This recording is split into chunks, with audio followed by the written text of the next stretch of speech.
had just gotten my first driver's license, my first car, and so I would just go drive to try to explore the area. I was just kind of drawn to the glamorousness of the vineyards. I had been reading something and saw the word enology and didn't know what it meant and looked it up and was like, oh, there's a science of making wine. That must mean that you can learn how to make wine. You can go to school for making wine. So I started doing a little more research on what schools offered degrees in winemaking, but I was really not used to sitting still and really eager to start working. And so I only made it through one term of school at Chemeketa and then left and did my first internship in New Zealand and lived down there for 3 months working harvest, and learned so much that way that I just started doing multiple internships every year to learn the production side of it. Did you ever go back to school?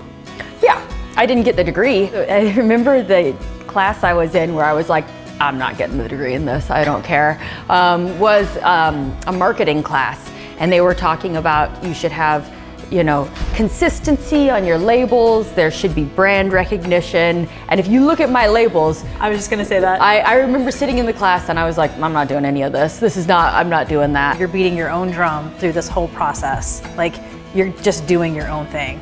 Things that for you are occurring to you that like, this is what I need to be successful. I mean, I definitely learned specific things in the industry from individuals, but wasn't trying to replicate any existing template.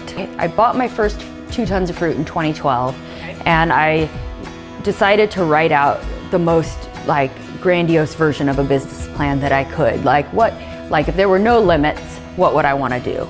And so I wrote this pretty comprehensive business plan and budget, and I was waiting tables at a restaurant and waited on this group of 4 diners, and they saw this grape tattoo that I have on my arm and started asking me about it.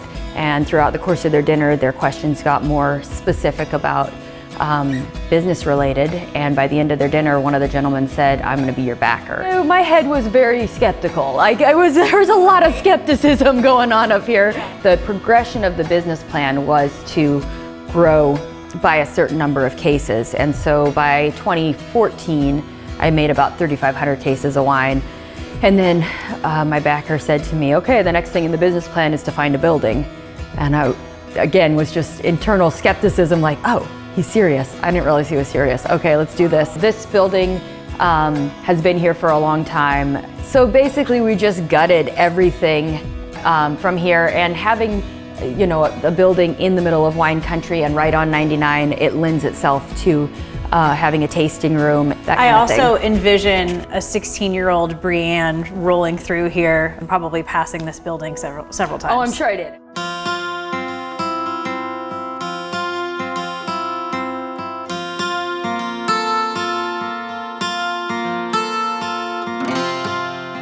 You said you get your fruit from Willamette, Applegate, and Rogue Valleys. Yeah.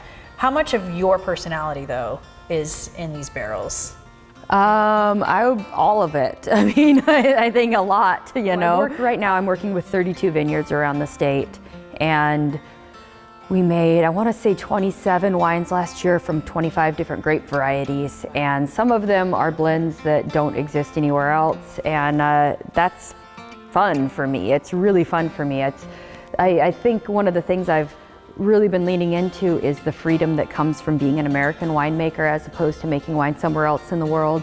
And we don't really have those limitations in this country, and it's really, really fun. And also not owning my own vineyards gives me a huge amount of freedom as well. I also get the feeling you don't love rules. They're not your favorite thing. I think that there are laws and rules in the world for a good reason, but yeah, I think... But when it comes to winemaking, which is your expression... Yeah, they should be broken. I mean, particularly when you can. Oregon Wine Experience, specifically the Founders Barrel Auction. What are you planning for this year? I have a wine that I made last year that's a Gamay and Dolcetto blend that I thought would be really interesting as something completely different and unique. I don't anticipate there's going to be many Gamay and Dolcetto blends on the barrel auction. Yeah. Why is it important for you to give back to this event? I think that Asante is doing a great job with supporting the community in Southern Oregon, and that's important to me.